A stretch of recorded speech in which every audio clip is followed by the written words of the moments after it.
pasar cuando el paciente que ya no está recibiendo glucocorticoides exógenos, está sometido a estrés físico o emocional? ¿Qué creen ustedes que va a pasar? Cae en una insuficiencia suprarrenal y es mortal si no se trata. Entonces, algo clave que ustedes se tienen que llevar de aquí es que en tratamientos de más de 3 semanas, lo que se toma más o menos de referencia, el uso de prednisona por 20 miligramos al día por más de 3 semanas, ya con esa dosis es suficiente para bloquear el eje hipotálamo hipófisis adrenal. Entonces, en esos pacientes nunca se debe hacer una retirada brusca del medicamento. Tiene que ser paulatina y progresiva. Eso ya es de manejo de especialistas, pero hay varias maneras de hacerlo. Algunos optan por colocar el medicamento un día sí, un día no, entonces el día sí doblan la dosis, o ir disminuyendo 2.5, 5 miligramos cada 2-3 semanas. Hay pacientes que pueden recuperar la función del eje en semanas, meses, pero incluso hay unos que pueden demorar hasta años. ¿Ok? Entonces, ese es el efecto adverso más importante que ustedes deben tener en cuenta. Para tratamientos cortos, 5 días, 1 semana, no hace falta hacer una retirada progresiva del medicamento. ¿Ok? Una pregunta. Usted acabó de decir que pueden durar hasta años y llegar a producir cortisol. Entonces, por eso que se debe colocar medicamento un día sí y un día no para... Y se va bajando la dosis paulatinamente porque al bajar la dosis, vuelve a reactivarse la secreción endógena de cortisol. Es poco a poco, por eso está como dormido, por decirlo así. Poco a poco se comienza a sintetizar. Exactamente.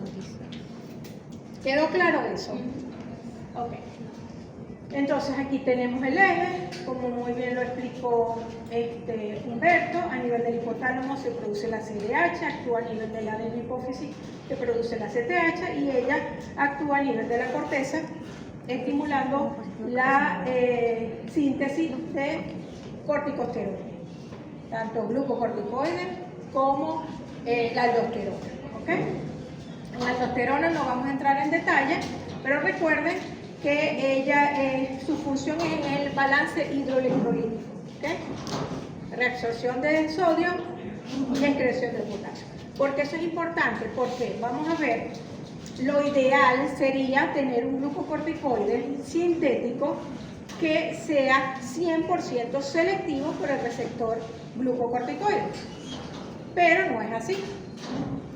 Esa selectividad, hay unos que son más selectivos que otros, esa selectividad se pierde con la dosis. Mientras mayor sea la dosis, hay más riesgo de que se pierda esa selectividad.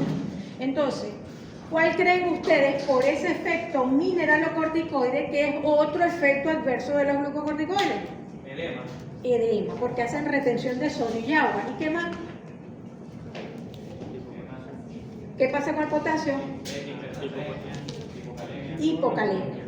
¿Okay? Ya se saben entonces 3 efectos adversos de los glucocorticoides: supresión del eje por riesgo de insuficiencia suprarrenal, edema, o si es un paciente con insuficiencia cardíaca va a complicarse, y hipocalemia.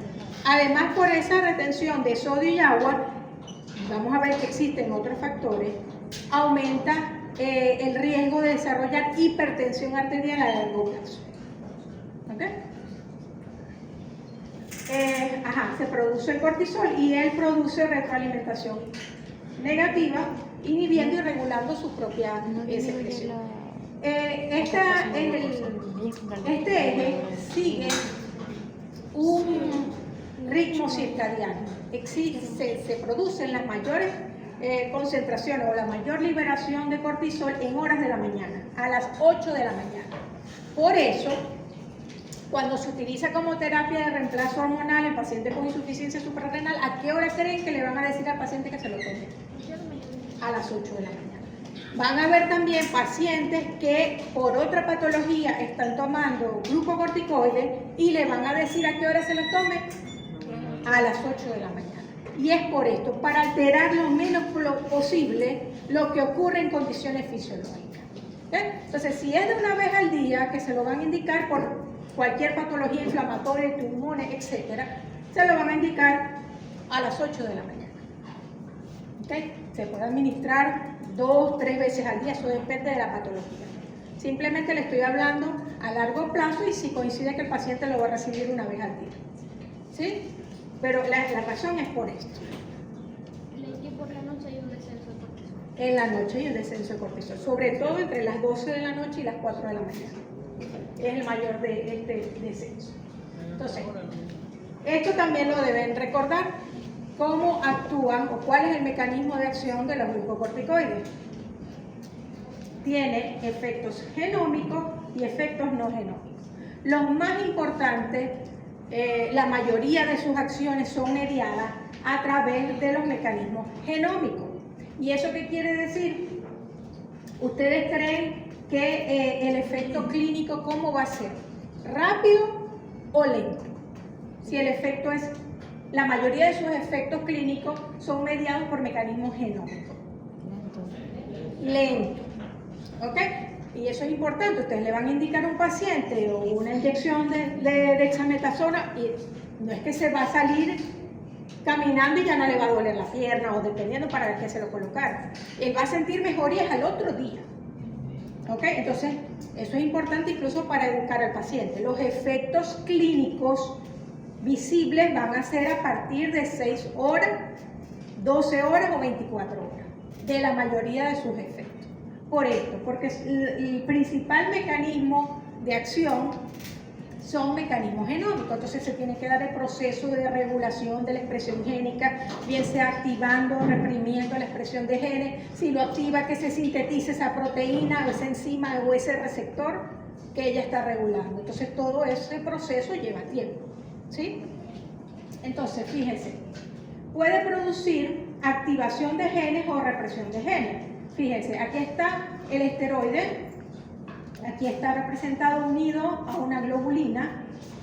Obviamente la forma libre es la que tiene la capacidad de atravesar la membrana por ser una sustancia liposoluble e ingresar al interior de la célula y producir la actividad. ¿Ok? Una vez en el interior, en el citoplasma, ella se va a unir con su receptor que en condiciones en que no está siendo estimulado está unido a unas proteínas que se llaman chaperonas. En este caso aquí están las proteínas de choque térmico. Una vez que el esteroide se une al receptor, se disocian estas dos proteínas y este complejo hormona-receptor forma un homodímero, se une con otro exactamente igual y se van al núcleo. En el núcleo se unen a un segmento específico del ADN que es el elemento de respuesta al glucocorticoide. Y allí, dependiendo del tejido, de la célula, él puede o reprimir la expresión de genes o activar la expresión de genes. ¿Okay? Y de allí sus acciones biológicas. Entonces, fíjense, activa la expresión de genes. Les dije que su principal uso o acción es antiinflamatoria. Por un lado, activa la expresión de genes que codifican proteínas, citocinas antiinflamatorias. Y por otro lado, reprime la expresión de genes que codifican proteínas, citocinas, quimiosinas proinflamatorias. ¿Sí? Aumenta los antiinflamatorios endógenos y disminuye las sustancias proinflamatorias. ¿Ok? Aquí están, ustedes no se deben acordar nada de esto, de inmunología, entre las citocinas proinflamatorias, interleuquina 1, C, factor de necrosis tumoral, todas esas. ¿Okay? Pero básicamente eso es lo importante. Aumenta la expresión y por lo tanto la síntesis de proteínas y sustancias antiinflamatorias y disminuye la síntesis de proteínas y sustancias proinflamatorias. ¿Okay? Entonces el efecto neto es antiinflamatorio. ¿Okay? Fíjense, aquí también hay algo importante a tener en cuenta. Activa la expresión de genes que codifican el receptor beta-2 adrenérgico. ¿Recuerdan dónde está el receptor beta-2 adrenérgico? Ajá, ¿qué hace? En la vía respiratoria sí se estimula. Broncodilatación. Bueno, los esteroides son antiinflamatorios, son antialérgicos, se utilizan en asma y además tienen este plus. Aumenta la expresión de receptores beta 2, que es los agonistas beta 2 es otra parte del tratamiento del paciente asmático. Entonces facilita la acción. De hecho, hay inhaladores donde, y lo vamos a ver cuando veamos en la próxima clase de farmacología pulmonar, que tiene combinado esteroides con un beta 2 agonista. Como por ejemplo, ¿recuerdan alguno? ¿No? Salbutamol, ¿no se acuerdan? Ok. Ese grupo de fármacos, ¿ok? Y también se han descrito mecanismos no genómicos a través de receptores de membrana o receptores citoplasmáticos, pero que activan otras cascadas de segundo mensaje. Pero los principales son los genómicos, y por eso es que la mayoría de sus efectos clínicos requieren de horas para poderse ver. ¿Ok? Ahora, ¿cuáles son los efectos de los glucocorticoides? Vamos a ir viendo los efectos, o sea, lo mismo de los glucocorticoides endógenos que de los exógenos. ¿Okay? Entonces vamos a ir analizando cuáles son sus acciones, por qué como respuesta al estrés son importantes, y de una vez vamos a analizar qué pasaría a dosis suprafisiológica y vamos a deducir qué efectos adversos producen, ¿sí? Como hemos venido haciendo. Entonces, por ejemplo, fíjense, en el metabolismo, en los carbohidratos produce un efecto hiperglicemiante.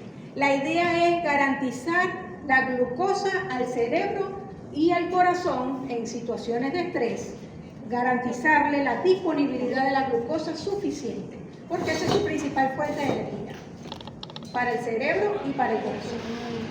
¿Qué pasó?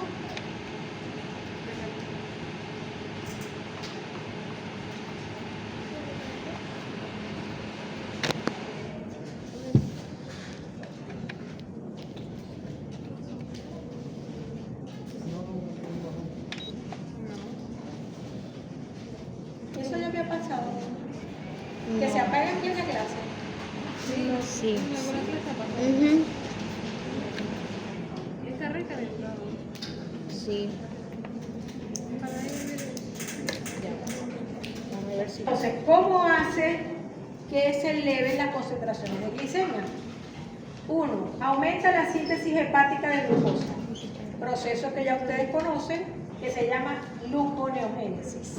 Entonces, aumenta o estimula la gluconeogénesis hepática, la síntesis de glucosa a nivel hepático a partir de aminoácidos. ¿Okay? Induce la degradación del glucógeno a nivel muscular, aumenta la glucogenólisis a nivel muscular. A nivel hepático favorece más bien el depósito de glucógeno por si acaso, porque recuerden que está en situación de estrés y está en modo ahorro. Está garantizando que haya suficiente glucosa en sangre, pero si ese factor estresante se prolonga, tiene que garantizar que tengo la reserva necesaria. ¿Sí? Entonces, eso es a nivel muscular. A nivel hepático, no, más bien favorece el depósito de glucógeno. Disminuye la captación de glucosa por tejidos periféricos. Algunos mecanismos que se han descrito es la internalización de los receptores de los transportadores de glucosa. Obviamente, excepto en el sistema nervioso y en el miocardio, porque precisamente para ello que quiere garantizar, el organismo quiere garantizar la disponibilidad de la glucosa. Entonces, ¿qué pasa? Eso es en condiciones fisiológicas. Una vez que pasa el fenómeno estresante, todo vuelve a la normalidad. ¿Qué pasa cuando administramos glucocorticoides en forma prolongada o a dosis altas, sobre todo? ¿Qué creen ustedes? ¿Y a la larga? Diabetes. Sí, de hecho está lo que se llama la diabetes esteroidea, y el uso de glucocorticoides, cuando veamos farmacoterapia de diabetes, es una de las causas de aparición de diabetes mellitus. ¿Ok?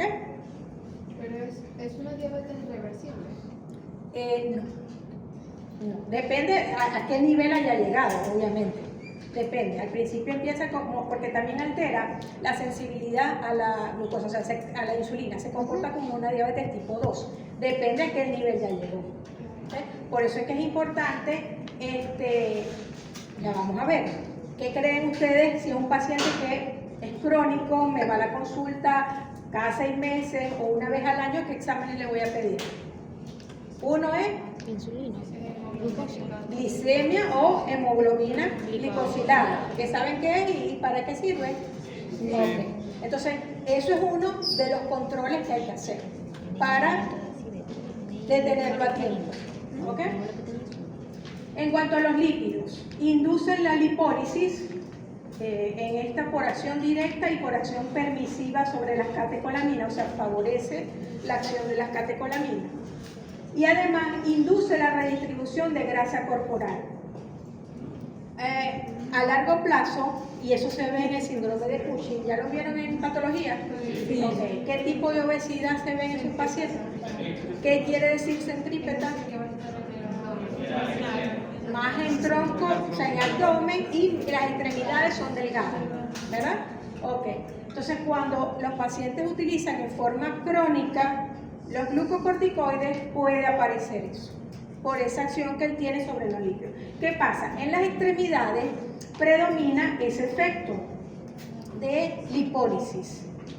Pero recuerden que los glucocorticoides aumentan la glicemia. Si aumenta la glicemia, aumenta. ¿Qué otra hormona va a aumentar? Insulina. La insulina, porque entonces tiene que contrarrestar los niveles, ¿verdad? Y la insulina tiene un efecto contrario. Tiene un efecto lipogénico, no produce, es el efecto contrario. Entonces, a nivel del torso y del abdomen, predomina la acción de la insulina. ¿Ok? Y es por eso que se observa esa obesidad característica, que es característica del síndrome de Cushing, bien sea el síndrome de Cushing como tal o el iatrogénico, porque los glucocorticoides también producen entre sus efectos adversos el síndrome de Cushing iatrogénico. ¿Ok? Entonces, esa es la razón.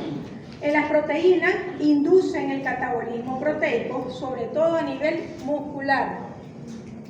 ¿Para qué? Para garantizar el sustrato para la síntesis de glucosa a nivel hepático. ¿Ok? Entonces, ¿qué efectos adversos creen ustedes que puede producir a largo plazo esa degradación de proteínas a nivel del tejido musculoesquelético?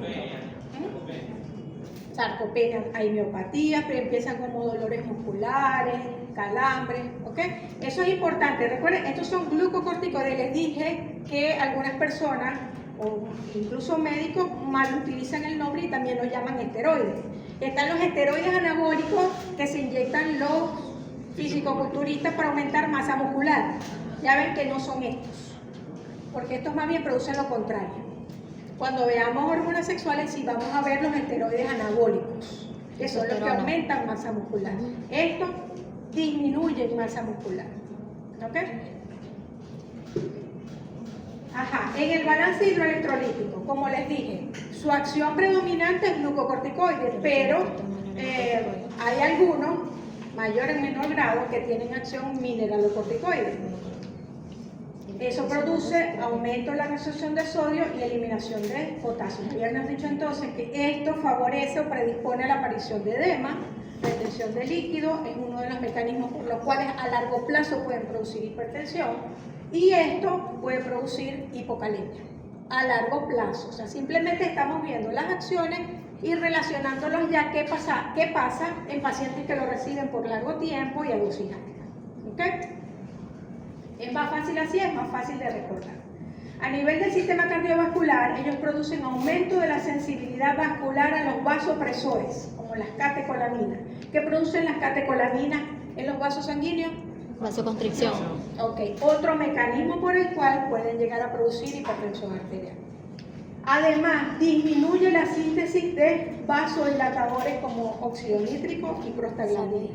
Entonces, tienen tres mecanismos por los cuales los glucocorticoides a largo plazo pueden producir hipertensión: retención de sodio y agua, aumento de la sensibilidad a los vasopresores y disminución de la síntesis de vasodilatadores. ¿Ok? Vamos viendo, hasta ahora todo es malo. Ustedes dirán, entonces, ¿para qué lo voy a usar? Pero es importante tener en cuenta esto, porque la idea es usarlo cuando sea necesario, a la dosis necesaria y por el tiempo necesario. El metabolismo del calcio disminuye la absorción intestinal de calcio y aumenta su excreción renal. ¿Qué creen ustedes que ocasiona esto? Hipocalcemia. ¿Y qué hace la hipocalcemia a largo plazo? ¿Qué va a pasar? ¿Qué creen? Alteraciones cardíacas. Se estimula la producción de paratormona. ¿Y qué hace la paratormona?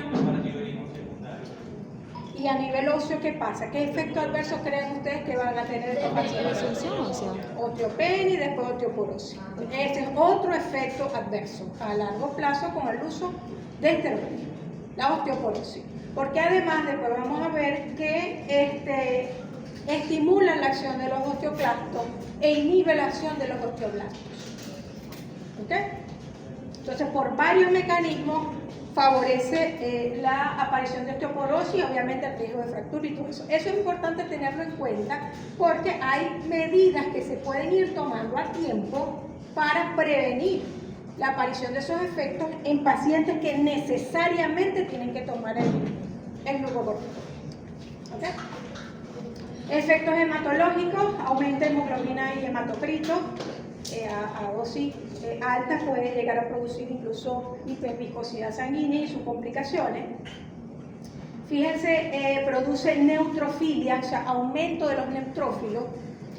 Eso lo produce por efecto directo a nivel de la médula ósea, que estimula su producción, y porque produce una redistribución de ellos. Disminuye la expresión de moléculas de adhesión en el epitelio vascular y hace que ellos no puedan ir a sitios donde haya un foco infeccioso. Entonces permanecen más tiempo en el espacio vascular y por eso le hacen una hematología al paciente y van a ver que tienen los neutrófilos elevados. ¿Ok? Es por esa razón. Produce linfopenia, eosinopenia y trombocitosis. A nivel del sistema nervioso central modulan varias funciones: conducta, estado de ánimo, sueño, etc. Y ya vamos a ver que en dosis elevadas pueden producir cuadros depresivos, alteración del sueño, etc. En el sistema endocrino ya vimos que por contrarregulación, o sea, en condiciones fisiológicas, inhiben la liberación de la corticotropina y de la hormona liberadora de Doctora, corticotropina. creo que también pasa que en la diapositiva anterior hablaba de que disminuye la secreción de calcio, y la secreción de calcio es la que produce la liberación de neurotransmisores. Sí, todo se relaciona una cosa con la otra. ¿Ok? Esto es a grandes rasgos. Si nos vamos a nivel molecular, solo nos quedamos viendo las acciones y no avanzamos en lo demás. ¿Ok? Esto es a grandes rasgos y a la final lo que importa desde el punto de vista clínico. En el sistema endocrino, entonces inhibe la liberación de la corticotropina y de la hormona liberadora de corticotropina. Y lo importante, recuerden, la supresión del eje que puede producir, y que para evitar que el paciente caiga en una insuficiencia suprarrenal hay que hacer ¿qué? Paulatinamente. Reducción progresiva de la dosis, cuando se utiliza por más de 3 semanas. Inhibe también la síntesis de hormona del crecimiento. Esto es importante. ¿En quiénes creen ustedes? En niños. ¿Ok? Porque muchas veces no es el pediatra que abusa de los esteroides, sino son los padres. ¿Ok? A pesar de que obviamente las vías de administración tópica tienen menor riesgo de producir efectos adversos a nivel sistémico, como este, sí se observa. ¿Ok? Ya vamos a ver por qué. Entonces, el abuso de esos inhaladores a largo plazo conlleva a retardo de crecimiento en niños. Más todavía si se usan indiscriminadamente en forma sistémica. Inhibe también la liberación de TSH y además se utilizan los glucocorticoides en cuadros de tormenta tiroidea, porque además los esteroides inhiben la conversión periférica de T4 a T3, que es la forma activa. Entonces, claro, es un tratamiento coadyuvante. Cuando veamos tiroides y calcio, ahí veremos cuál es en sí el tratamiento. Pero es un tratamiento coadyuvante. Además, disminuye la LH, se relaciona en mujeres con trastornos menstruales y hay infertilidad en ambos sexos. A nivel de los pulmones, aumenta la secreción de surfactante pulmonar, que es muy importante, para el desarrollo pulmonar. Por eso los glucocorticoides, específicamente la betametasona, la que más se utilizan como inductores de la maduración pulmonar fetal. ¿Ok? Eso lo van a ver cuando vean ginecología y obstetricia. Pero ellos lo que hacen es que mejoran la estructura del alvéolo, estimulan la síntesis de colágeno, entonces hacen que los alvéolos tengan mayor capacidad de distensión, hace que los tabiques alveolares sean más delgaditos, entonces favorece el intercambio gaseoso y varias acciones que tiene. Pero en sí lo que hacen es inhibir, aumentar la secreción del surfactante pulmonar, y es por eso que se utiliza como inductor de la maduración pulmonar fetal, ya cuando están cerca del término, en el embarazo. ¿Okay? En el sistema nervioso autónomo aumenta la densidad de los receptores beta-adrenérgicos, ya lo vimos, entonces a nivel pulmonar es un beneficio para los pacientes que son tratados, pacientes asmáticos que son tratados con esteroides en conjunto con agonistas beta. ¿Ok? Entonces, hasta ahora la mayoría de los efectos que vimos son perjudiciales, ¿sí? Y hay que tenerlos en cuenta y por eso se colocan de primero. Pero estas son las 3 acciones por las cuales se utilizan los glucocorticoides en una amplia variedad de patologías. Por sus acciones inmunosupresoras en enfermedades autoinmunes, en pacientes trasplantados, ¿okay? En algunos tipos de neoplasia, por sus acciones antiinflamatorias, patologías que cursen con procesos inflamatorios, y por su acción antialérgica, porque además los glucocorticoides producen estabilización de la membrana del mastocito, evita que se libere histamina y por ese mecanismo, además de otros, tiene efecto antialérgico. Entonces esas son las indicaciones para el uso de los glucocorticoides. Aquí tenemos los efectos que tiene, son variados, múltiples, a nivel tanto de la inmunidad humoral, celular, a todos los niveles del sistema inmunitario él tiene acción. ¿Okay? Fíjense, entonces baja ya habíamos dicho que produce linfopenia, en estos todos descienden menos los neutrófilos, que recuerden que más bien produce neutrofilia. ¿Okay? ¿Por qué? Porque aumenta su producción en médula ósea y porque produce redistribución al inhibir el acceso de los leucocitos al foco inflamatorio. Como les dije, porque inhiben la expresión de moléculas de adhesión.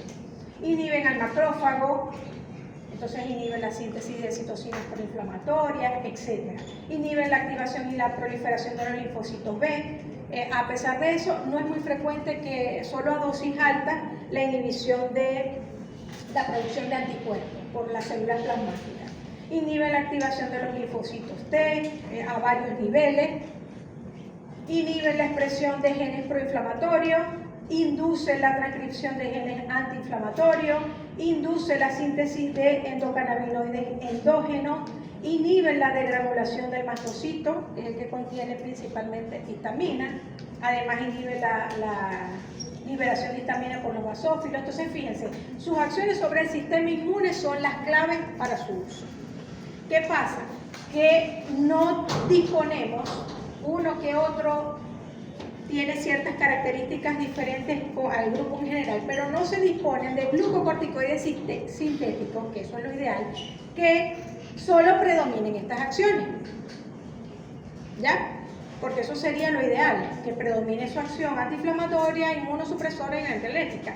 Y obviemos la parte sobre el metabolismo de carbohidratos, sobre el calcio, para no tener esos efectos adversos. Pero no es así. Todavía no se ha diseñado. Entonces, fíjense, contamos con una gran variedad de glucocorticoides sintéticos. Esta es la estructura del cortisol. Se han diseñado por cambios puntuales en la molécula del cortisol derivados sintéticos, y esos pequeños cambios hacen diferencia en el perfil de acción de ese fármaco. ¿Okay? Entonces fíjense, obviamente eso no se lo van a preguntar, En mi época, si lo preguntaban en qué carbono se producía el cambio, pero eso no tiene sentido. Fíjense, aquí lo importante, y yo lo vamos a ver en un cuadro, es que hay preparados que esos cambios moleculares hacen que tengan mayor acción glucocorticoide, que es la que explica su efecto antiinflamatorio, ¿ok? Y menor acción mineralocorticoide. Fíjense en este caso, en el caso de la dexametasona y betametasona, su acción glucocorticoide es mucho mayor con respecto al cortisol y su acción mineralocorticoide es casi nula. ¿Por qué casi? Porque a dosis muy alta, a dosis por tiempos prolongados, se pierde igual esa selectividad y se ve ligero efecto mineralocorticoide. ¿Okay? ¿Qué quiere decir que tienen menos acción? Menos riesgo de que se hinche el paciente o que se descompense si es un paciente con insuficiencia cardíaca, menos riesgo de hipocalemia, menos riesgo, no quiere decir que no lo vaya a producir. ¿Ok? Entonces, aquí hay otro componente, otro derivado sintético, que es el único, es de los pocos, que se ha descrito que tiene menor efecto a nivel de los glúcidos, proteínas y calcio. ¿Okay? Pero igual sí los tiene. Tiene menor, pero sí los tiene. O sea, igual tiene riesgo de producir hiperglicemia, produce catabolismo de proteínas a nivel del músculo esquelético, también puede producir hipocalcemia y todas las consecuencias derivadas de ello. Entonces, fíjense.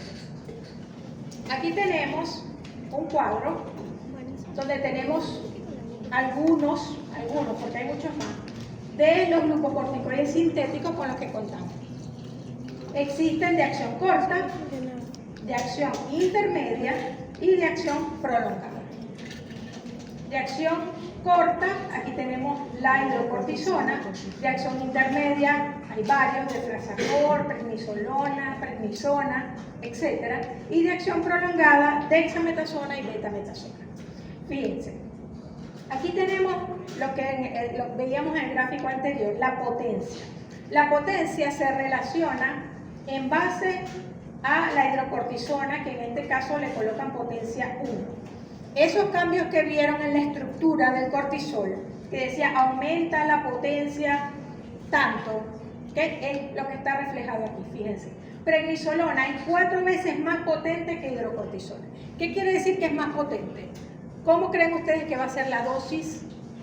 Menos. Necesito menos dosis para producir el mismo efecto. ¿Ok? Entonces aquí tenemos metilprednisolona es 5 veces más potente. Y fíjense aquí, dexametasona y betametasona son 25, 20 o 30 veces más potentes que la hidrocortisona. Entonces, la dosis que se necesita para tener el mismo efecto es mucho menor.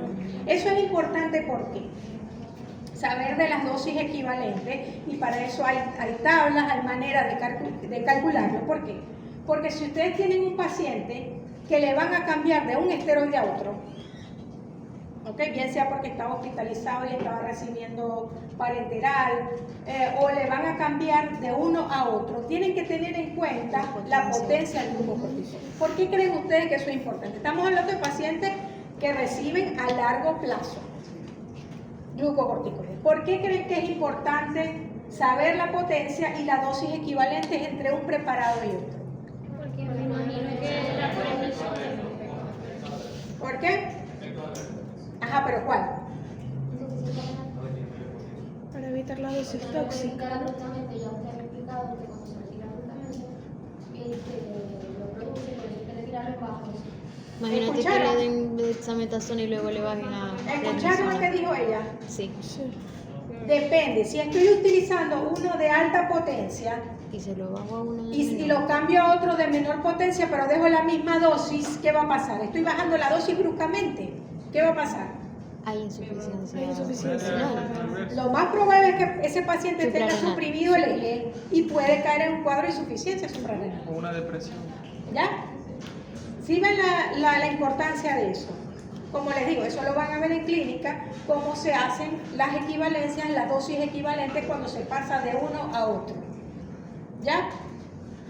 ¿Sí? No es lo mismo que el paciente esté recibiendo 4 miligramos de dexametasona, se la voy a cambiar por prednisona y le voy a poner también 4 miligramos. ¿Ya? No se puede, porque entonces, recuerde, ahí es como si estuviese bajando bruscamente la concentración del medicamento y el paciente tiene suprimido el eje. ¿Ya? Entonces, de allí la importancia de saber que los diferentes preparados tienen diferentes potencias y que hay que hacer ajustes cuando se van a hacer los cambios del glucocorticoide. ¿Sí? Y a menor dosis menos cortisol, A menor dosis es, igual eso son dosis suprafisiológicas, ¿ok? Pero la menor dosis es porque comparado con necesitas menos dosis para producir el mismo efecto, ¿ok? Fíjense, aquí está la potencia mineralocorticoide, o sea, el riesgo de producir retención de sodio, agua e hipocalemia. Fíjense que la que menos tienen son dexametasona y betametasona. Aquí tienen algunas vías de administración, ya las vamos a ver adelante. Aquí, supresión del eje con tálamo hipófisis adrenal es más o menos un estimado de la dosis por día que puede llegar a producir, luego de 3 semanas de tratamiento, la supresión del eje. Pero como les dije, no hay una dosis estandarizada, no hay un tiempo estandarizado para decir ese paciente tiene suprimido el eje. Solo en casos de más de 3 semanas de tratamiento, más de 20 miligramos se coloca como estándar, uno calcula la equivalencia, pero se coloca como estándar la prednisona, más de 20 miligramos al día por más de 3 semanas. O en pacientes que ya tienen un síndrome de Cushing iatrogénico. Si el paciente ya tiene la fascia cuchinoide, que ya ustedes saben cuáles son, ya la vamos a ver en un gráfico, si el paciente ya la tiene, ese paciente tiene suprimido el eje. ¿Ok? No hay que hacerle prueba ni nada. Ese paciente tiene suprimido el eje. Si se lo van a retirar, tiene que ser paulatinamente. Aquí es lo mismo, pero en forma gráfica. Tienen la acción breve, la acción intermedia, los de acción prolongada, los que tienen mayor acción mineralocorticoide y la potencia. En este caso se relaciona, como les dije, con el efecto antiinflamatorio, su potencia glucocorticoide, y en azul el efecto de retención de sal, o sea, su potencia mineralocorticoide. Entonces, fíjense, betametasona y dexametasona son las que tienen mayor potencia glucocorticoide y 0 mineralocorticoide. O sea, es lo mismo de lo anterior, pero en forma gráfica. Ok. ¿Por qué vía se administran? Los glucocorticoides son muy versátiles, se administran por casi todas las vías. ¿Okay? Vía oral, tienen rápida absorción, vía intravenosa, endovenosa, vía intramuscular. En la vía intramuscular hay varios preparados.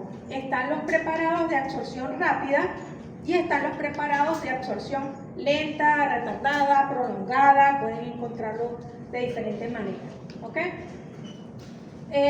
No son lo mismo, no se utilizan para lo mismo. En este caso, de los ésteres insolubles, como su nombre lo dice, su absorción es retardada. ¿Por qué? Porque ellos forman, una vez que se inyectan en el músculo, forman como cristales. Y poco a poco es que ellos se van a ir liberando. No hay un tiempo determinado, varios factores pueden influir en la absorción, en la velocidad de absorción. El calor local, si se masajea, si el paciente hace ejercicio, todos esos factores pueden alterar la absorción intramuscular como con cualquier otro medicamento. ¿Ok? Pero se estima que entre 2 a 4 semanas tarda en absorberse. Por eso ese tipo de preparado no se inyecta máximo, una vez al mes. ¿Ok? Y ese tipo de esteroides algunos lo llaman esteroides de depósito. También está la vía localotópica. Vienen en crema, ungüento, lociones para el cuero cabelludo, vienen para gotas para los ojos, en cremas también, para los oídos, intranasal, inhalatoria, ¿okay? Para hacer nebulizaciones o inhaladores, para vía rectal, el tratamiento de, por ejemplo, de hemorroides, alivia la picazón y el dolor. Viene combinado Por ejemplo, para vía rectal vienen combinados con anestésicos locales. Para vía oftálmica hay preparados que vienen solos o vienen combinados con antibióticos, sobre todo octogramicina. Bueno, aquí hay unos ejemplos. ¿Ok?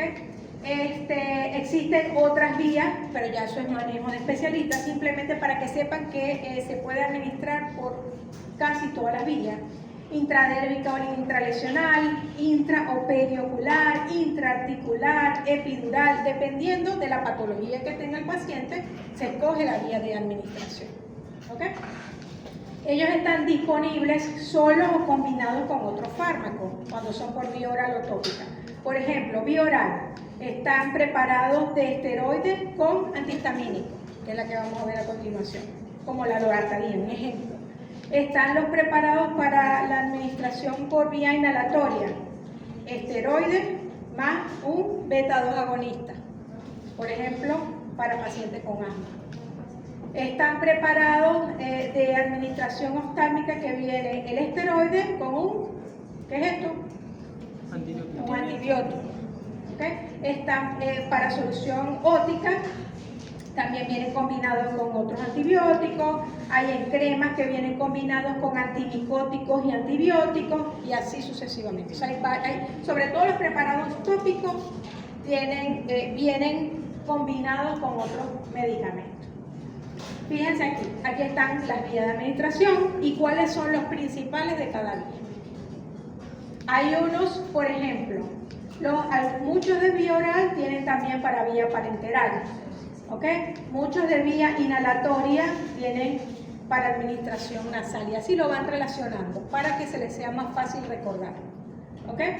Porque fíjense, no son los mismos. La budesonida solo viene para vía inhalatoria y vía nasal, por ejemplo. No viene para vía oral, ni parenteral, ni cutánea. La mometasona viene para vía inhalatoria, viene para vía nasal y viene para vía cutánea. ¿Ok? Y así. No voy a hacer mucho énfasis en esto, porque esto es complejo y eso se adquiere con la práctica, cuando se utilizan, que ustedes van a saber por qué vías se utilizan, la mayoría de ellas. Las básicas: prednisona, prednisolona, dexametasona, betametasona. Cuando veamos pulmonar, porque ahí vamos a redundar con los esteroides, sí vamos a hacer énfasis budesonida, ¿ok? Que es uno de los que más se utiliza. ¿Ok? Entonces, eso básicamente sí tienen que saber, porque son los más utilizados, por qué vía se administra. La unión de proteínas de estos fármacos es variable, se unen a la globulina de unión a corticosteroides y a la albúmina. Su vida media biológica es variable y de allí su acción. Recuerden que hay acción breve, intermedia y prolongada. Sufren metabolismo hepático y se liberan principalmente a nivel renal, menos frecuentemente a nivel fecal como metabolito. ¿Okay? Los glucocorticoides sin metabolizar son muy pocos los que se eliminan. Algo importante: prednisona, metilprednisona y deflazacort son prodrogas. ¿Eso qué quiere decir? ¿Qué pasa por el metabolismo? Que tienen que metabolizarse para transformarse en su forma activa. Entonces, si nosotros tenemos que sus formas activas son la metilprednisolona, la prednisolona y el desacetil-deflazacort, según sea el componente. Entonces, si ustedes tienen un paciente con insuficiencia hepática severa, moderada, tienen una amplia variedad de glucocorticoides por escoger, No puedes coger eso. no van a escoger eso. ¿Verdad que no? Ok. No hay manera de saber qué vías metabólicas en el hígado están dañadas. O sea, puede que sí se le coloque y mejora, pero ¿para qué arriesgarse si igual tenemos disponible la prednisolona? Ya viene en su forma activa como presentación comercial, ¿me entienden? Igualmente la metilprednisolona. Entonces, y tienen otros preparados. Entonces, en esos pacientes se prefieren los otros preparados, no estas formas inactivas que deben ser metabolizadas. ¿Ok? Fíjense que en las diapositivas hay cosas que están resaltadas. ¿Ok? Se hace énfasis en eso. Ahí ya. Ajá. Entonces, fíjense, les dije que obviamente los efectos adversos sistémicos van a ser más frecuentes con la vía oral, con la vía parenteral, ¿ok? Pero con las vías tópicas también se pueden ver efectos adversos. Fíjense, ¿quién me explica lo que ve allí? ¿Quién me lo quiere analizar? Tienen que aprender a analizar los gráficos y eso les permite captar mejor.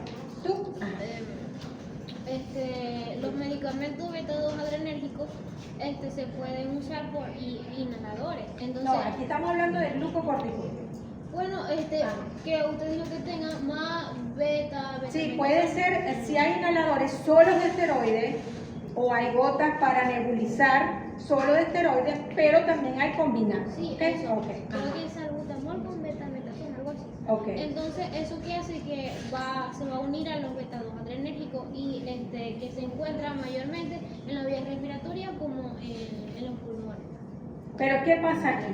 ¿Qué ves tú en este gráfico? Claro, no tan inglés, tiene que ser alguien que sepa un poco.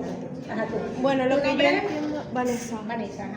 lo que yo entiendo es que uno va a usar ese inhalador y se va a ir 10 a 40% a los pulmones y 60-90% al tracto digestivo. Porque queda en la Porque faringe queda- y se deglute. exacto. ¿Ok? Y luego, cuando va al tracto digestivo, se va a ir al hígado a inactivarse. Hay una Hay una- porción del sí. medicamento sufre inactivación como metabolismo del primer paso. Ok. Y luego se iría a la circulación sistémica. Y Y, entonces vamos a produce tener los efectos efectos adversos. adversos. ¿Ok? Y lo mismo Sí pasa hay. en los pulmones. ¿Ok? Igualmente pasa en una parte de la que se absorbió en pulmón puede llegar a la circulación sistémica. ¿Sí se entiende? Sí. ¿Ok? Ve que no le tengan miedo a los gráficos y eso le permite fijar más el conocimiento. ¿Ok? Igual las tablas, etc. Entonces, el hecho de que sea inhalado no quiere decir que no se absorba. Claro que es mucho menor. Claro que usar una semana el inhalador no le va a dar un síndrome de Cushing. ¿Ok? Pero el abuso sí puede, y sobre todo en niños por el riesgo del retardo del crecimiento. ¿Ok? Pues entonces viene el pediatra y se indica por 5 días, pero cada vez que el niño tenga tos, ¡puf! Es más, 2 por si acaso. Y después, ¿me entienden? Entonces ahí es donde viene el problema. Entonces ese conocimiento no solo lo tienen que tener ustedes, sino que en su consulta tienen que explicarle al paciente. Porque es lógico, ellos no son médicos, no saben. El doctor me lo puso, bueno, cada vez que le deseo puedo poner. ¿Ok? Ok. Otra cosa que veo que en el hígado, como usted dijo que lo que tiene forma inactiva, esto puede ser perjudicial para el hígado de aquellas personas que tienen una insuficiencia hepática. Claro, claro. ¿Ok? Bueno, para los niños, que es difícil inhalar, o sea, usar inhaladores en niños es muy difícil, se utiliza lo que llaman las cámaras espaciadoras. Un tubo, por un lado va el inhalador, por el otro la mascarilla, y él inhala. Este tipo de dispositivo hace que sea un poco menos el fármaco que queda en la orofaringe, porque no es directo, el puff no es directo en la garganta, ¿ok? Entonces eso disminuye un poco la absorción sistémica. Lo mismo pasa con los esteroides nasales. ¿Ok? La misma explicación, solo que en este caso es por vía nasal, igual se degluten, pasa exactamente lo mismo que vimos en el caso de los inhaladores. Pero ¿Ok? los glucocorticoides intranasales no están más contraindicados porque generan adicción. Los Glucocorticoides. no. Los descongestionantes nasales no es que generen adicción, es que congestionan más, entonces tienen que seguir usando. O sea, cuando se utilizan indiscriminadamente. No es ¿Ok? adicción, sino dependencia. No es que es dependencia, o sea, en ese caso no se habla de dependencia, porque dependencia es cuando hay dependencia psicológica o física, pero es porque el descongestionante lesiona, o sea, por tiempo prolongado, lesiona la mucosa, la atrofia, entonces ya no necesitas usarlo porque si no se va a congestionar, es otra cosa. Pero esos son los descongestionantes, esto es otra cosa, estos son esteroides, ¿ok? ¿Cuáles son las indicaciones de los glucocorticoides? Fíjense, aquí hay algunas. se utilizan para patologías endocrinas y no endocrinas. En el caso de las endocrinas, para insuficiencia suprarrenal, en este caso, aquí esto está mal, a dosis sustitutivas o fisiológicas es solo en insuficiencia suprarrenal. Yo después se los cambio, lo voy a colocar aquí, va en esta línea, ¿ok? Porque en la crisis tirotóxica se utilizan sí a dosis más alta. ¿Por qué se utiliza para el tratamiento de la crisis tirotóxica? Porque nivela TSH. ¿Y qué más? La conversión de T4 a T3. Que es algo más rápido. Periférico. Inhibe la conversión de T4 a T3, que es algo más rápido, que es una emergencia y que lo usamos por su acción más rápida, ¿ok? En la insuficiencia suprarrenal, ¿a qué hora lo van a indicar? En la mañana. Ustedes no, porque eso es especialista, pero para que recuerden, si van a utilizar esteroides para otra patología, a las 8 de la mañana, ¿ok? No endocrinológica. En este caso se utilizan a dosis suprafisiológica. Igualmente, 8 de la mañana para alterar menos el patrón de secreción endógena, ¿ok? Recuerden, menos tiempo posible, menos dosis posible. No hay, en los glucocorticoides no hay dosis estándares para sus indicaciones. Eso depende de cómo va respondiendo el paciente. ¿Ok? Entonces, fíjense, ¿qué van a tener en común estas patologías? ¿Qué creen ustedes? Tienen un componente inflamatorio, inmunológico, autoinmune, alérgico. ¿Ok? Porque recuerden sus tres acciones principales: inmunosupresor, antiinflamatorio y antialérgico. Entonces, fíjense en el asma, en el EPOC, en las enfermedades inflamatorias intestinal, en hepatitis autoinmune, en anemia hemolítica autoinmune, en el lupus, en la artritis reumatoide, gota, en glomerulonefritis, en reacciones alérgicas como anafilaxia, urticaria, rinitis, en algunas neoplasias, en pacientes trasplantados, ¿ok? Tiene múltiples indicaciones.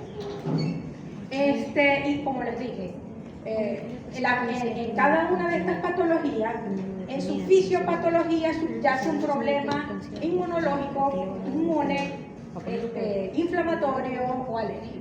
¿Okay? Y es por eso que se utiliza. ¿Por qué vía se van a utilizar? Depende de la patología. ¿Por qué vía lo vamos a utilizar en el alma? Inhalatoria. ¿Por qué vía se utiliza en la artritis reumatoide? O la vía oral.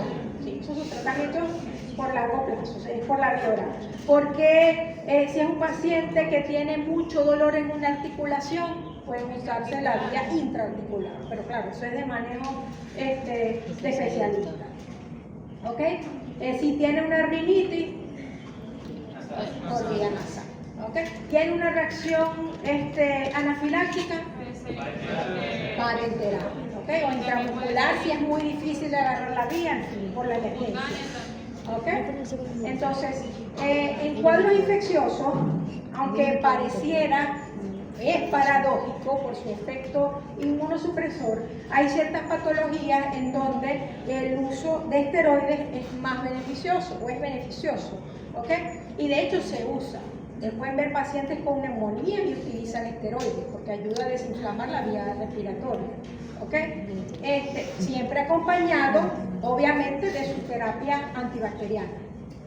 Entonces, por ejemplo, hay algunos ejemplos clásicos en donde el uso de esteroides es efectivo, ¿ok? Por ejemplo, en pacientes con neumonía por neumociticaria y en pacientes con SIDA, mejora, evita el desarrollo de insuficiencia respiratoria grave. En pacientes con meningitis por hemófilos influenza, disminuye el riesgo de aparición a largo plazo de secuelas neurológicas. En cuadros de sepsis, ¿ok? En este caso, aunque es más paradójico todavía, en estos pacientes hay lo que se llama una tormenta de citocinas. O sea, el mismo organismo tratando o está luchando contra la infección, produce y ataca con todo. Entonces, imagínense la cantidad de TNF, de interleucinas que hay en circulación. Y en vez de proteger, lesionan todo lo que se encuentran a su paso. ¿Ok? Entonces aquí se utilizan bajas dosis de esteroides como un efecto más bien inmunomodulador. Además de que recuerden que los esteroides aumentan la sensibilidad a vasopresores y un paciente que está hemodinámicamente inestable. Entonces hace que respondan mejor a los vasopresores. ¿Okay? Esa es por esa razón que se utiliza. Y más recientemente en los pacientes con COVID, ¿okay? Pacientes que necesitaban oxigenoterapia o pacientes, bien sea con intubación o sin intubación, disminuía hasta un 50% la probabilidad de muerte en esos pacientes. ¿Okay? Entonces fíjense que no es a pesar de que es inmunosupresor y aumenta el riesgo de infecciones, no es una contraindicación. Aquí tenemos simplemente algunos ejemplos de cuando se prefiere cada una de las vías. Eso es por lógica. ¿Okay? Vía oral, la inhalada en el asma, nasal en rinitis, ocular en conjuntivitis alérgica, etc. Cada una de las vías. ¿Cuáles son entonces? Ya hemos ido adelantando muchos de los efectos adversos. A ver, ¿cuáles son algunos de los efectos adversos de los glucocorticoides? Hipertensión arterial, hipocalemia, hiperglicemia o diabetes, hipocalcemia que a la larga lleva osteoporosis, Neuropatía. sarcopenia. Neuropatía. Sí producen efectos neurológicos. Ajá. También riesgo de infecciones, sobre todo infecciones por hongos, infecciones fúngicas, virales. O sea, hace más produce mayor predisposición. Se enferman más. Exacerba la insuficiencia. Síndrome de Cushing iatrogénico. Exacerba la insuficiencia cardíaca. No me han dicho el más importante. Insuficiencia adrenal. No. Insuficiencia adrenal. La supresión del eje. ¿Okay? Alteración en la hormona de crecimiento. ¿Y qué causa eso? Retardo de crecimiento en niños. Ok. Entonces, fíjense que ya saben mucho de los efectos adversos, porque íbamos analizando las acciones y qué pasaba cuando eso era a largo plazo. ¿Okay? Entonces, hay reacciones adversas agudas, son muy raras. Las más frecuentes son las reacciones adversas crónicas, que son por el uso frecuente, prolongado a alta dosis. O sea, son más frecuentes esos efectos adversos. Pero cada paciente es un mundo. El paciente puede estar a bajas dosis, igual desarrollar los efectos adversos. O por un tiempo no tan prolongado, e igual desarrollar esos efectos adversos. ¿Ok? En las reacciones adversas agudas están reacciones de hipersensibilidad, aunque parezca ilógico, ¿okay? Aunque él se utilice para cuadros de hipersensibilidad, de reacciones anafilácticas, etc. Esto pero es muy raro, por lo general es a componentes del preparado. Cuadros psicóticos y pancreatitis aguda a altas dosis, pero como les dije, esto es sumamente raro. Las frecuentes son estas, los efectos adversos crónicos. Estos simplemente están descritos en la literatura, casos aislados. Entonces, vamos con la lista de efectos adversos. Síndrome de Cushing o hipercortisolismo iatrogénico. El síndrome de Cushing con todas sus manifestaciones es muy raro. Por lo general, produce, lo más frecuente que produzca es la apariencia o la fascia cushingóide. ¿Ok? La cara de una llena, la joroba, la obesidad centrípeta, estría, ¿ok? Pero todas las manifestaciones es raro verlo por el uso de glucocorticoides. Supresión del eje, hipotálamo, hipófisis adrenal, ya sabemos la consecuencia. Si está suprimido el eje y él no está recibiendo, no se le hizo una disminución gradual y es sometido o está sometido a un factor estresante, cae en insuficiencia suprarrenal. Náuseas, vómitos, hipotensión, shock y se muere. ¿Ok? Si no se trata. ¿Puede causar bocio? ¿Cómo? ¿Puede causar bocio tiroideo? No. No está descrito. O no es frecuente. ¿Ok? Hiperglicemia e insulinoresistencia. Entonces el riesgo de desarrollar diabetes por esteroides. Osteopenia y osteoporosis, porque ya saben que habíamos dicho que inhibir la absorción intestinal de calcio, aumenta la excreción renal de calcio, eso produce hipocalcemia o baja los niveles séricos de calcio, como mecanismo contrarregulador aumenta el aparato hormonal que induce la resorción ósea entre sus acciones. Además, inhibe el osteoblasto y aumenta el número de los osteoclastos. ¿Saben la función de cada uno? Del osteoblasto y del osteoclasto. Ok. Entonces, a la larga puede producir osteopenia y osteoporosis. Entonces, sabemos cómo podemos prevenir este. ¿Cómo prevenimos este? O lo controlamos, hay que hacer mediciones de glicemia, si hace falta, ya vamos a ver cuando veamos diabetes los tratamientos disponibles, colocar un medicamento que mejore la sensibilidad a la insulina, hacer una dieta baja en carbohidratos, en fin, las recomendaciones que le van a hacer al paciente. ¿Cómo podemos evitar esto? Puede administrar suplementos de calcio, vitamina D.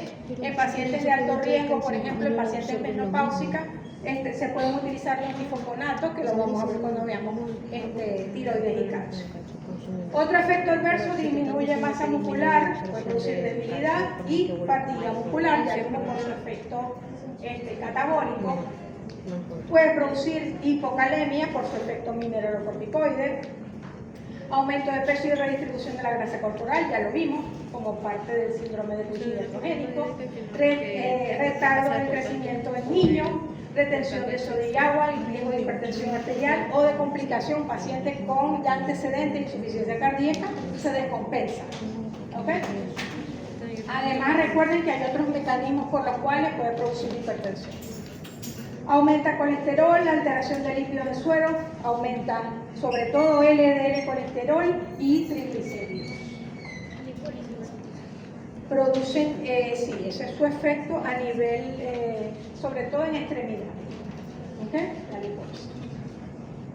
Aumenta el riesgo de desarrollar cataratas, sobre todo en niños, aumenta la presión intraocular, o sea, puede producir glaucoma. Entonces, un paciente que necesita, si es un paciente crónico, evaluación oftalmológica anual, por ejemplo. ¿Okay? Ahí le mide la presión intraocular y evalúa. Mayor riesgo de infecciones.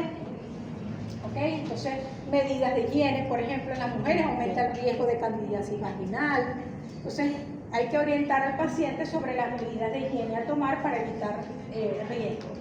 Estrías atróficas en la piel, hay deficiente cicatrización de las heridas porque inhibe la proliferación de los fibroblastos, disminuye la síntesis de colágeno. Trastornos psiquiátricos, puede producir depresión. Irregularidades menstruales, infertilidad, vimos que inhibía la síntesis de LH. Riesgo de eventos digestivos serios porque, al igual que los antiinflamatorios no esteroideos, inhibe la síntesis de prostaglandinas, que es importante para la capa protectora de la mucosa gástrica. ¿Okay? Además, disminuye la capacidad regenerativa del epitelio gástrico. Entonces, todos esos factores ayudan a que por el uso prolongado aumente el riesgo de desarrollar úlceras. Obviamente, si se utiliza en combinación con un AINE, se duplica el riesgo de aparición. La osteonecrosis, eso es parte también del cuadro del paciente con síndrome de Cushing. No es algo frecuente que se presente en estos pacientes, pero igual está descrito, sobre todo a nivel de la cabeza del feto. ¿Ok? Entonces, fíjense, múltiples efectos adversos, muchos ya los habían deducido, ya sabemos qué precauciones hay más o menos que tener para evitar su aparición. También existen efectos adversos propios según la vía de administración. ¿Ok? Eso es lo que vimos, son todos efectos adversos sistémicos. Ya vimos que es más frecuente por la vía oral, parenteral, pero que pueden verse en menor grado con otras vías. En el caso de, ya particularmente, de los efectos adversos según la vía de administración, fíjense, los inhalados, lo más frecuentes son la disfonía y la candidiasis orofarinea. Son muy frecuentes con el uso de los inhaladores. ¿Saben lo que es la disfonía? Perdido del... No, pérdida de si no hablas, afonía. Disminución de la... Después están rojos, se ponen rojos. Bueno, eso. ¿Ok? Se pone rojo. Y candidiasis orofarinea. Esos son los dos efectos adversos más frecuentes con los inhalados. El uso intranasal se queda irritación de la mucosa. ¿Okay? En los ojos puede producir úlceras corneales, obviamente cuando es por tiempo muy prolongado, que por lo general los oftalmólogos lo utilizan por 5 días, 7 días máximo. En piel puede producir atrofia subcutánea e hipopigmentación local, sobre todo en personas de piel oscura. ¿Ok? Entonces fíjense que estos son los efectos propios de la vía de administración. Igualmente, los inhalados pueden dar manifestaciones sistémicas en algún momento si se abusa de ellos, como ya lo vimos anteriormente. Los de administración oftálmica obviamente que no producen efectos sistémicos. En piel también es muy raro, aunque ustedes pueden ver en la literatura que dice que, por ejemplo, cuando uno lo utiliza por vía en piel es para áreas por lo general pequeñas. Si es una superficie extensa, no van a bañar el paciente en crema de esteroides, se usa sistémico. ¿Ok? Porque utilizarlo en áreas extensas o utilizar un vendaje oclusivo en el sitio donde se aplicó la crema aumenta la absorción de del esteroide. Pero igual el efecto adverso sistémico en ellos es el mismo. Entonces, esto es simplemente redundante. ¿Qué precauciones hay que tener? Durante su uso, vigilar. Ya saben por qué. Glicemia, glucosa, la presencia de glucosa en orina, o sea, un examen de orina ver si hay trazas de glucosa, o también niveles glicéricos de glicemia, aparición de edema, van a revisar en los pies al paciente, ¿okay? Le van a medir la presión arterial, le van a pedir exámenes de laboratorio, entre ellos le van a pedir electrolitos, le van a preguntar si le duele el estómago en la mañana o no, o sea, van a interrogar, a examinar y a interrogar sobre los efectos adversos que ya ustedes saben, ¿ok? Le hacen densitometría ósea anual o bianual, dependiendo, le indican calcio, le indican vitamina D, todo eso, ¿ok? Evaluar infecciones ocultas, mire, una mujer le pica, le arde en alguna parte, ustedes tienen que buscar, porque ustedes son los que saben. No es que el paciente no me dijo, no, pero es que no lo preguntaron. ¿Ok? Entonces, pero ¿cómo preguntan? Porque tienen el conocimiento. Porque si no lo tienen, no van a preguntar. Así de sencillo. Evaluación oftalmológica anual, porque por ejemplo de cataratas, de glaucoma. Lo ideal es utilizar la dosis más baja posible en días alternos si es posible, lo que pasa es que a veces no es posible. El día que no se toma el medicamento el paciente, por ejemplo, paciente con artritis, ese día no puede caminar. O sea, no es tan fácil. ¿Ok? Pero si se puede utilizar días alternos y al retirarse, el medicamento no debe hacerse en forma brusca. Y si van a cambiar, recuerden las dosis equivalentes, según el preparado. Deben usarse con precaución, deduciendo de esto en pacientes con úlceras, con cardiópatas, hipertensos, con insuficiencia cardíaca, pacientes con antecedentes de psicosis, de depresión, pacientes diabéticos, osteoporosis, lo mismo. O sea, si además ya la tienen, pero tienen que usarlo, más precaución, más control tienen que tener. O sea, se utiliza si es necesario. ¿Ok? Es un paciente diabético y lo amerita, bueno, ajustamos la dosis de insulina, lo que recibe el paciente. No es que es una contraindicación absoluta.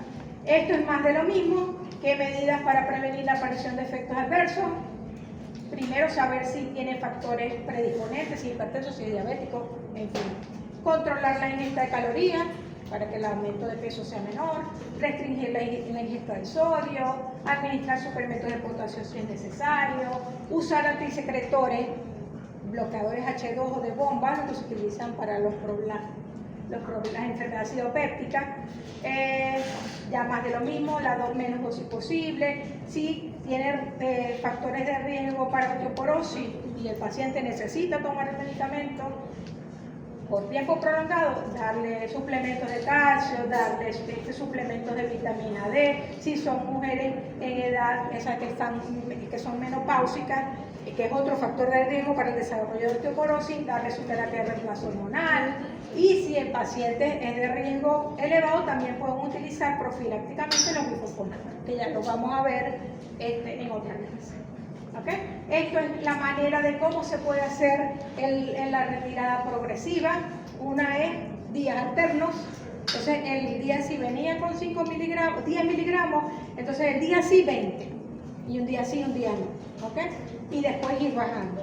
O puede ser ir disminuyendo progresivamente, se le baja de 2.5 en 2.5, pero cada 2 o 3 semanas. no es de un día para otro. ¿Ok? Porque recuperarse de esa supresión puede demorar mucho tiempo. ¿Cuáles son las interacciones de los glucocorticoides? De las más importantes. Fármacos que inducen el metabolismo de los glucocorticoides, o sea, disminuyen su efectividad. Los AINES, que aumentan el riesgo de úlcera péptica, ya se los había mencionado y por qué. Los digitálicos, lo van a ver cuando vean cardiovascular. Incrementa el uso de glucocorticoides, aumenta el riesgo de aparición de arritmias y lo que se llama toxicidad digitálica. ¿Por qué? Porque la toxicidad digitálica es mayor cuando hay hipocalemia. ¿Okay? Pero eso lo van a reforzar cuando vean cardiovascular. Con el uso de diuréticos, porque el efecto, o sea, como actúan los diuréticos, porque aumentan principalmente la excreción de sodio y con ello la excreción de agua, la natriuresis. ¿Y qué hacen los glucocorticoides por su efecto mineralocorticoide? Retención de Lo contrario. ¿Ok? Entonces ese efecto se puede ver contrarrestado o necesitar mayor dosis del diurético. Además, los diuréticos, uno de los efectos adversos, hay unos que no, que son ahorradores de potasio, pero la mayoría de los diuréticos aumentan la excreción de potasio y uno de sus efectos adversos es hipocalemia. Entonces, además, el uso concomitante de un esteroide aumenta más el riesgo de hipocalemia. Es un paciente en donde hay que vigilar más minuciosamente los niveles y si hay que dar suplementos, se les da.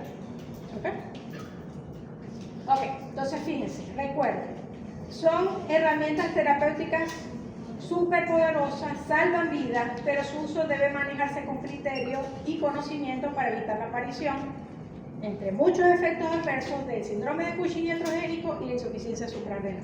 Como les dije, sus efectos adversos no son raros, en este caso, a diferencia de los demás fármacos, aquí son la regla y no la excepción. Muy, muy frecuentes. Por ahí les tengo un cuadro que después ustedes lo van a revisar para que vean que las frecuencias son bastante altas. ¿Cuál es su rol clínico, su rol como médico? Justificar siempre su uso, o sea, indicarlo cuando es necesario. Usar la dosis más baja y por el tiempo más corto posible. Hay que ir evaluando al paciente para que no utilizarlo más de lo necesario. Prevenir lo más posible la aparición de efectos adversos. ¿Cómo lo voy a prevenir?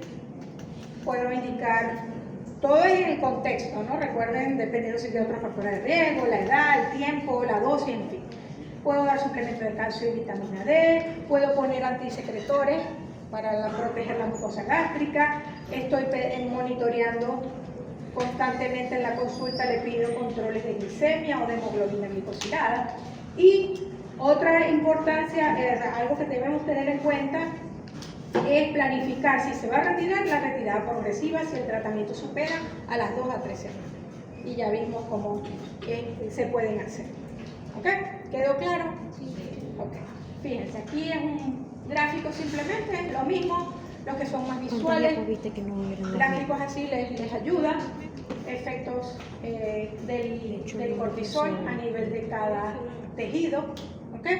Aquí tienen un cuadro, como les dije, cuál es el sistema afectado, qué efecto adverso produce, más o menos la frecuencia. O sea, obviamente esto no se lo voy a preguntar. El efecto adverso sí. ¿Cómo se produce? Sí. ¿Cómo lo puedo evitar? Sí. Pero simplemente para que ustedes vean la frecuencia. En los otros fármacos ustedes no se han dado cuenta, ¿no? El riesgo de este efecto adverso es un 5%, un 2%, un 0.1%, ¿verdad? Fíjense, 60-80%, 30-50%. O sea, aquí los efectos adversos son la regla. Van a aparecer. Lo que hay es que si lo vamos a usar por tiempo prolongado, porque es necesario, a dosis altas, porque es necesario, tratar de mitigar lo más que se pueda esos efectos adversos, con todas esas medidas que hemos visto. ¿Ok? Entonces, vamos a ver. Ajá. Vamos a ver si aprendieron algo. En el tratamiento de cuál de los siguientes trastornos son útiles el uso de corticosteroides: síndrome de Cushing, diabetes, hipertensión, enfermedad inflamatoria intestinal. Enfermedad inflamatoria intestinal. Lógica, ¿verdad? Sí. Lógica porque están aquí, porque entienden. Sí, pero la Pero otra el que no es estudia, iniciar. es que es Para una iniciar. conchita de mango, porque es que ellos producen síndrome de Cushing y producen es una conchita de mango. Me quiso confundir. Síndrome de Eso está en un libro, eso lo agarré de un libro, no es ejemplo. Pero los malos somos nosotros, porque nos quise confundir, porque ellos producen síndrome de Cushing, producen diabetes, producen hipertensión, y les estoy preguntando que para qué se utiliza. Es una conchita de mango. ¿Ven la diferencia? O sea, si saben, todo les va a parecer. O sea, Porque son antiinflamatorios. ajá, en este caso por su acción antiinflamatoria e inmunomodulatoria, o sea, inmunosupresor. ¿Qué efecto adverso suele ocurrir con el tratamiento del glucocorticoide? Ah, Glaucoma, Todos. hiperpotasemia, pérdida de peso y osteoartritis. Glaucoma. Pero es que eso es otra conchita de mango. ¿Por qué? Porque en vez de hiperpotasemia producen hipopotasemia. En vez de pérdida de peso producen aumento de peso. Y en vez de osteoartritis se usa para la osteoartritis, produce osteoporosis. Pero eso es otra conchita de mango. ¿Ok? Porque la intención es que se equivoquen. No evaluar si saben, sino que la intención es que se equivoquen. bueno, lo de la, ¿Ven lo la de la diferencia? hiper la capté, lo de la osteoartritis Pero no. es saber, tener el conocimiento. Si no tienen el conocimiento, eso no depende de nosotros. Pasan. Eso se lo voy a pasar en la clase. Ay, qué lindo. Ahorita se lo paso. Dios la bendiga, profe. ¿Ok? Ay, no. Ay, ¿Qué paciente tiene mayores posibilidades de presentar supresión del eje hipotálamo hipófisis adrenal y requiere una reducción gradual lenta del tratamiento con corticosteroides? Un paciente que toma 40 miligramos de prednisona al día durante 7 días para tratar la exacerbación del asma. Un paciente que toma 10 miligramos de prednisona al día durante 3 meses por artritis reumatoide. Un paciente que usa aerosol nasal de mometasona a diario durante 6 meses para la rinitis alérgica. O un paciente que recibe una inyección intraarticular de metilprednisolona para osteoartritis. ¿Será la B? ¿La? ¿Cuál? La B. Claro, esto lo agarré de un libro. ¿Por qué Pero la la A, A? Porque es intraarticular. la A, Es más esa como dosis es puntual. más, No te como dice le dije, cuándo no hay el aerosol no te va a llegar. un tiempo estipulado,